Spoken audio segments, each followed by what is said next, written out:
श्री स्वामी समर्थ। आज पौष महिन्यातला आपला सोमवार आहे आणि सोमवार हा भगवान शिवशंकरांची सेवा करण्याचा दिवस आहे। कैलास राना शिवचंद्र मौळी, फणींद्र माथा मुकुट झळाळी, कारुण्य सिंधू भवदुःखहारी, तुझवीन शंभो मज कोण तारी। ही शिवस्तुती आहे आणि भगवान शिवांना शिवस्तुती अत्यंत आवडते। ही एक शक्तिशाली स्तोत्र आहे। ज्यांना भावनिक मानसिक किंवा कुठला आध्यात्मिक त्रास होत असेल तर त्याच्यावरती ही आपली प्रगती करते, आपली उन्नती करते, आपल्याला मानसिक भावनिक त्रासातून मुक्त करते, आध्यात्मिक प्रगती करते।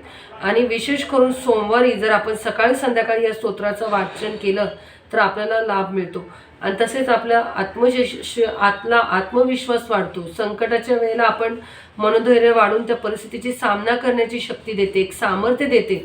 आणि शिवस्तुतीचा पाठ आपण केल्याने आपल्याला नकारात्मक ऊर्जा ज्या आजूबाजूला त्रास देतात त्या ऊर्जांपासून मुक्ती मिळते, आपल्या पापांपासून आपल्याला मुक्ती मिळते आणि नवीन चांगली कर्म करण्याची बुद्धी मिळते।